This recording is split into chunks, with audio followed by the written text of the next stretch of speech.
The Coca-Cola Company, Keurig Dr. Pepper, and PepsiCo are bringing consumers more choices with less sugar than ever before. From sparkling, flavored, and bottled waters to zero-sugar sports drinks, teas, and sodas, consumers are taking advantage of these choices. In fact, nearly 60% of beverages sold contain zero sugar.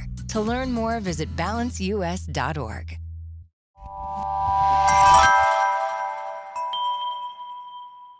Slow Burn Media, Evergreen Podcasts, and Killer Podcast presents Who Killed, a podcast that provides a voice for the voiceless. Hello and welcome to this week's episode of Who Killed, the Presser of the Week. This week we are going to look into the insanity that is going on in the state of Kansas. We have a case where you have 4 people arrested for murder, kidnapping, and who knows what else. This is a case that has really captivated the nation, and it's one that you can really look at and wonder what the hell was going on. And there really isn't a lot of information at this point. They do have some connections to the families, apparently where the bodies were found. The owner of that land knew one of the victims. So, they were from Oklahoma, but they were killed in Kansas, and then these people are part of this crazy misfits group, and it is a wild and wacky, sad, tragic, unbelievably horrible case. Because who knows what happened, why this happened, but it ended up with 2 women murdered, and luckily the children were okay. This is something that is very important. This is going to be the presser of the week, so we're going to listen to the sheriff talk about the case and many others who will update what is going on. And this is after the 4 arrests and then after the bodies were found. So again, this is a case that is ongoing. We try to keep these pretty up to date as far as when they come out, as far as also when they happen. So this is just the newest and the craziest thing that we have seen in the world of true crime. And as I always say, it's great to listen to what the experts have to say, as well as what questions the reporters ask, because that is a part of being a journalist, and you got to follow up and you have to ask tough questions. So this is an interesting case, and one that I will be following and updating periodically. So we will keep our ears and eyes open on this case. And for now, here is the press conference from just the other day. All right, so I'm just going to kind of do a step-by-step process of how we're going to do this. Each agency is going to have an opportunity to talk. You guys will have an opportunity to ask questions. So again, my name is Hunter McKee, Hunter. I'm the Public Information Manager with the Oklahoma State Bureau of Investigation. We have the Director of the OSBI, Angela Spurlock, here, the Deputy Director of the OSBI, Stephen Carter. We also have representatives with the Federal Bureau of Investigation. We have the Texas County Sheriff, and we also have the District Attorney. So we are going to start with a few words from the Director of the OSBI, Angela Spurlock. Good morning. I appreciate you all coming today. As Hunter said, my name is Angela Spurlock, the Director for the Oklahoma State Bureau of Investigation.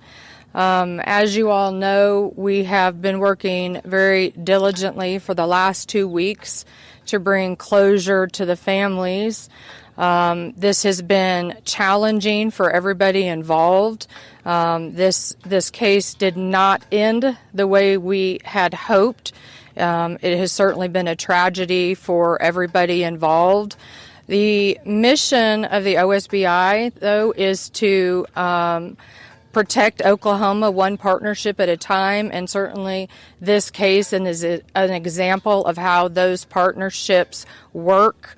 and how it takes everybody coming together to bring resolution. And so while I am very grateful for all of my agents that have worked since the very beginning, 24 hours a day, to get us to the point we are today, we could not have reached where we're at without the partnerships of the Texas County Sheriff's Office, the District 1 District Attorney's Office, without our FBI partners, and without the assistance of the Oklahoma Medical Examiner's Office and the Oklahoma Highway Patrol that could not be here.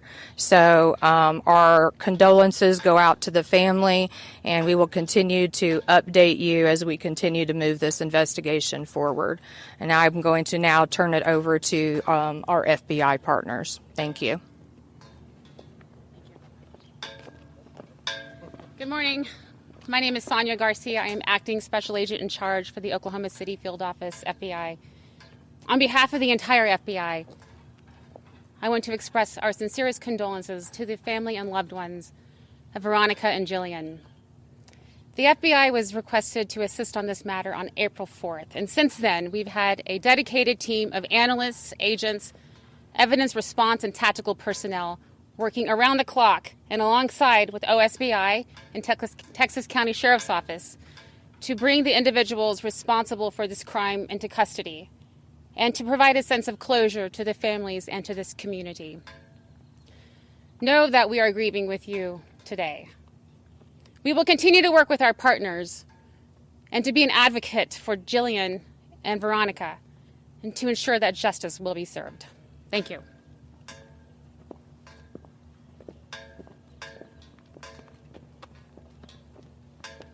My name is Matt Boley. I am the Sheriff of Texas County, and I would also like to offer our condolences to the family. All right. My agency's role in this is that we received a call on March 30th of an abandoned vehicle missing, with persons missing from the vehicle. Deputies immediately responded to the area. When they arrived on scene, they found some things that just weren't adding up, so we established a crime scene and then notified the OSBI to have them come and assist us with this and to actually take lead on the case.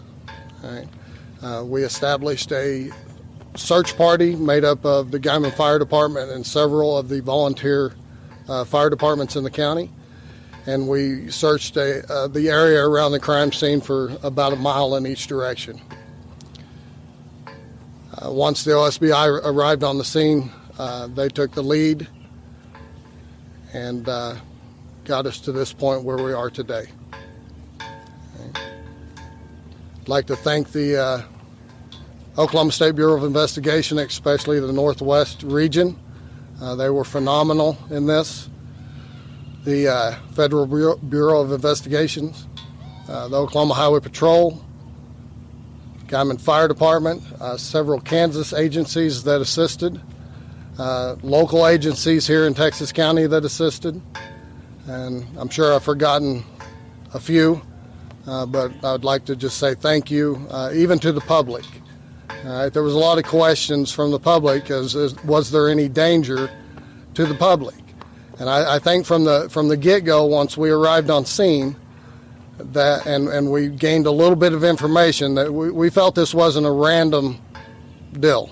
All right, we felt that with some of the information coming in that it was more targeted, and we started to look in those areas that we were pointed to. Okay, thank you.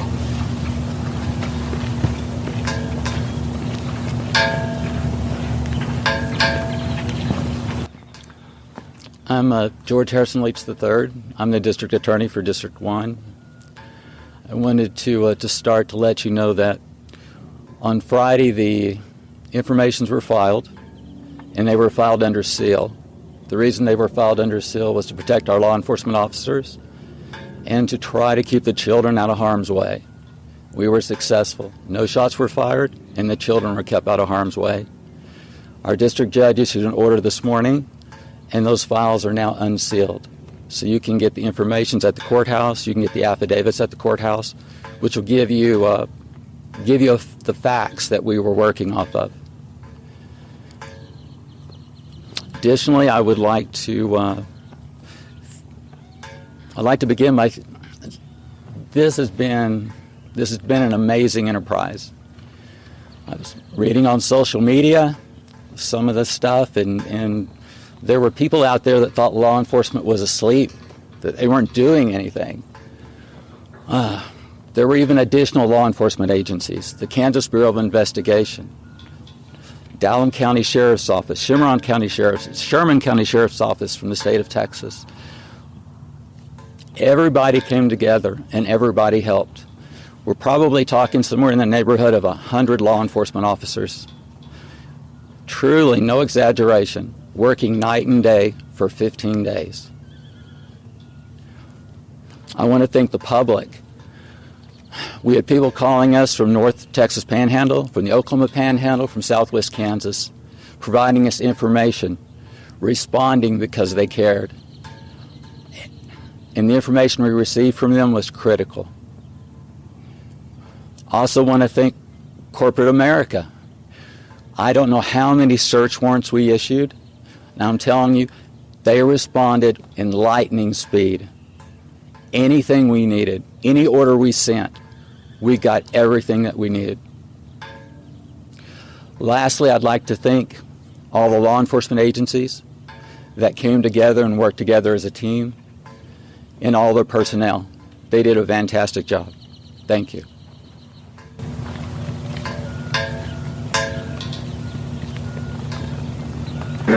Any additional questions you guys have, go right on ahead. Is there confirmation at this point that the bodies recovered are Jilian and Veronica? Not at this time. We have we identified that there were 2 bodies during our search. Both of those deceased persons have been transported to the Oklahoma Medical Examiner's Office, where they will do a proper identification and also look into a cause and manner of death. What led to the discovery of the bodies? Based on the evidence that our agents and local law enforcement were able to obtain, we used that to search a wide area throughout Texas County, and we were able to use those resources in order to find where these 2 bodies were. Do you know the timeline for when the bodies should be identified and when we should know what the cause of death was? It's a case-by-case basis, but as soon as we hear back from the Oklahoma Medical Examiner's Office, we will let the public know. Can you describe the scene where these bodies were recovered and what state these remains are in? No, I mean, I can say that it was a very rural area. I cannot state the condition of the bodies. Is this private property? I cannot confirm that at this time. In Oklahoma, there's the death penalty. If convicted, could we possibly maybe see this in this case? You would have to reach out to the district attorney's office. That'll be something that will be discussed further down the line. DA Stewart alluded to a lot of people calling in with a lot of tips. Were there particular tips that broke this case? We received several tips throughout this entire process. The public, I mean, I know that we had thanked that our local law enforcement agencies, what they were able to help us and throughout this search, but the people here throughout this area have done a tremendous job of reaching out to us. The original press release that we had put out on March 31st in regards to searching for these 2 women, we constantly received several tips and had used those throughout the entire 14-day process in order to find these 2 bodies, and then also discover and find those who were responsible for this crime. So the reason foul play was suspected was because of evidence found in the car. Can you go into more detail now of what that evidence was? We cannot still at this time. It is still an ongoing investigation, and that is for our investigative purposes. Again, we can say that the evidence that was discovered inside of that abandoned vehicle and around it, we're able to help our investigators determine that there was foul play involved, and then led to the progression of this investigation. What was in the vehicle around it, we cannot discuss. It was quite a convoy in executing these 4 search warrants. Was there concern of resistance to arrest? How much concern was there over a possible gunfight? When you are regarding arrests and multiple arrests in the magnitude that we have all discussed, there is always, there is always a cause of trying to protect the public as best you possibly can. We can say that all 4 of those arrests were made without incident, and so that, of course, went extremely well, and we are extremely grateful. Another agency that wasn't able to make it that was a big part of that and helped us tremendously was the Oklahoma Highway Patrol. So we want to thank them tremendously on that. But, I mean, again, there was concern, but we are extremely thankful that no one was hurt, no one was injured during this process. Did any of the 4 suspects charged in the case tell law enforcement where to find them? Say that one more time. Did any of the 4 suspects charged in the case tell law enforcement where to find them? No, we cannot discuss that at this time. How early did you guys have suspects? We can't discuss that at this time. Are you able to go into further detail how you believe that this was targeted and not a random act?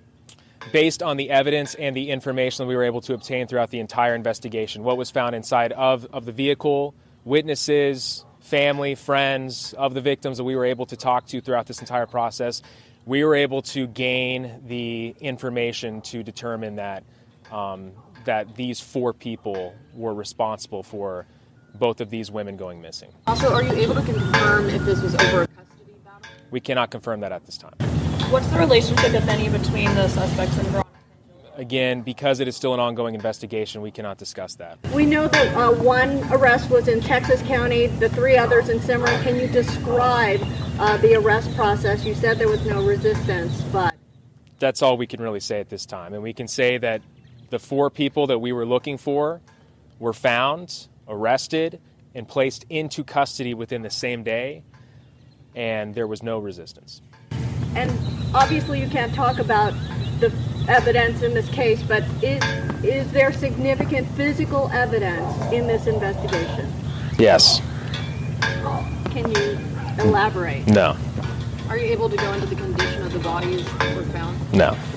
Is there a reason you guys were so tight-lipped right off the start? You said there wasn't a threat to the public when you guys were investigating, but still not a lot of information was released. Is there a reason for that? There was not immediate threat to the public. Again, as the sheriff alluded, this was a targeted case. And when you ask about us not releasing a lot of information in that 2-week process, this is the way that our investigators work. This is what you have to do in order to get the job done, everybody involved in order to catch those responsible and do everything in our power to find both of these people who went missing from the very beginning.